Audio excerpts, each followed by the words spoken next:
Assalamu alaikum. Welcome to BD Views. I am Mursaleen Siddiqui. The Bangladesh Nationalist Party, or BNP, has officially unveiled its manifesto for the upcoming 13th National Parliamentary Election. This is a historic moment for the party. For the first time, the manifesto was presented by Acting Chairman Tariq Rahman. The central theme is presented as Bangladesh First.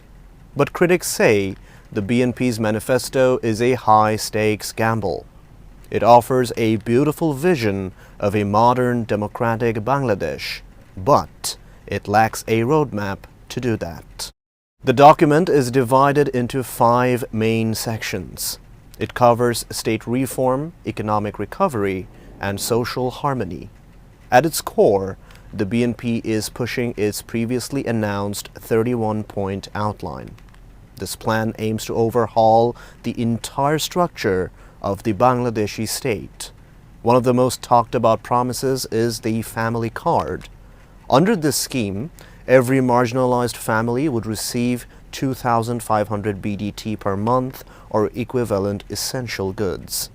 The party also promises a farmer's card. This would offer subsidies and insurance to those growing the nation's food. For the youth, the BNP is promising a meritocracy. They plan to fill 500,000 vacant government jobs quickly. They also aim to create 10 million IT jobs and send 2 million workers abroad every year. The economic goal is massive, turning Bangladesh into a $1 trillion economy by 2034. To ensure accountability, the BNP proposes a Truth and Healing Commission. The commission would investigate human rights violations from the previous fascist era. They also want to limit a prime minister's tenure to 2 terms, or 10 years. This is a direct response to the long-term rule of their rivals. The BNP is leaning heavily into social welfare. They're promising free education for women up to the master's level. In schools, they want to introduce one teacher, one tab to digitize learning. They also plan to introduce midday meals to keep children in school. These are popular moves designed to win over female voters and families. In the health sector, the plan is equally ambitious. The BNP wants to hire 100,000 health workers. They claim 80% of these will be women. They also promise to allocate 5% of the GDP to both education and healthcare. This would be a massive jump from current spending levels. On the cultural front, the party is looking back to its roots. They want to restore absolute trust and faith in Almighty Allah as core pillar of the Constitution. They also promise to protect the rights of all religions. They even plan to provide honorariums for leaders of all places of worship. Environmentally, the BNP is thinking big. They plan to dig 20,000 kilometers of canals and rivers. They also want to plant 150 million trees over 5 years.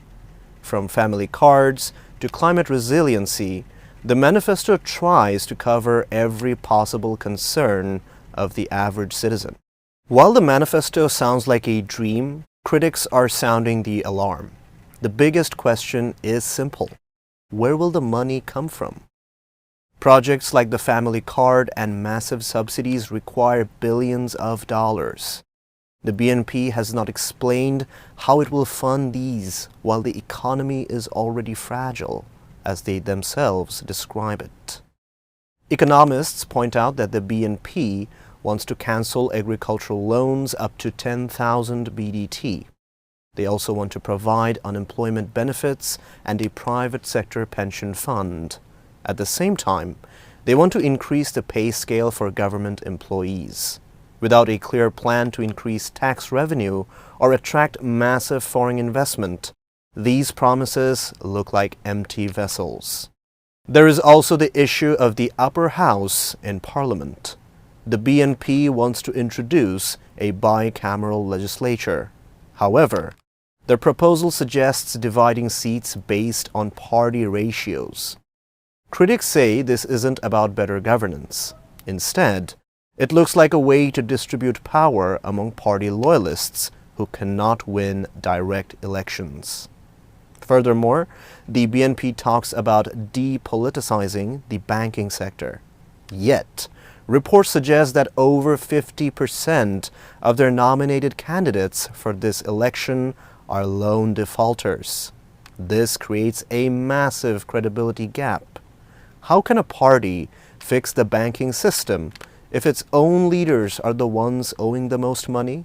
The final critic focuses on the BNP's past and its current behavior. The manifesto promises to end corruption, extortion, and land grabbing. However, many citizens report that these activities are already happening in areas where the party has influence. If they cannot control their workers now, how will they do it in power? The Truth and Reconciliation Commission is another point of debate. While it sounds noble, many fear it will just be a tool for revenge. The BNP says they believe in the politics of justice, not revenge.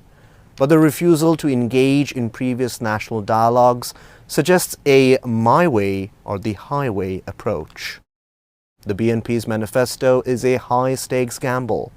It offers a beautiful vision of a modern, democratic Bangladesh, but it lacks a roadmap. Without a clear financial plan and a commitment to internal reform, many analysts see these 51 points as voter-catching bait. The BNP says this is a social contract. The people of Bangladesh will have to decide if they trust the party to fulfill it, or if these are just more broken promises in a long history of political rhetoric. The BNP's manifesto presents a bold, transformative vision for Bangladesh.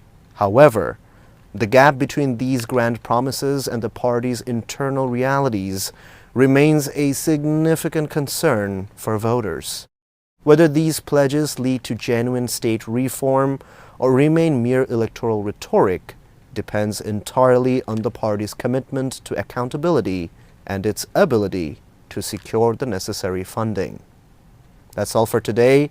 Stay safe, stay healthy, and keep watching BD Views. If you find our reports insightful, please subscribe to our channel. Allah Hafiz.